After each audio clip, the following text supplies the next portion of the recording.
Sardarnagar society જંબુસરમાં ગણેશજીનું ભવ્ય આગમન। Sardarnagar society, Shrirang Avdhoot નગર society અને ગાયત્રી નગર સોસાયટી પરિવાર દ્વારા દરેક ધાર્મિકો પ્રસંગોનું ભવ્ય આયોજન કરવામાં આવે છે।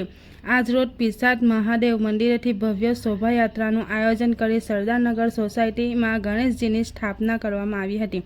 આ શોભાયાત્રામાં સોસાયટી પરિવારના સદસ્યો મોટી સંખ્યામાં ઉપસ્થિત રહ્યા હતા। આ સમગ્ર આયોજન સરદારનગર સોસાયટીના યુવાનો દ્વારા થઈ રહ્યું છે, તેમજ શ્રી નવલભાઈ જાદવ, કિરણસિંહ પરમાર, દિલીપસિંહ સોલંકી અને રમણભાઈ મકવાણાએ જણાવ્યું હતું।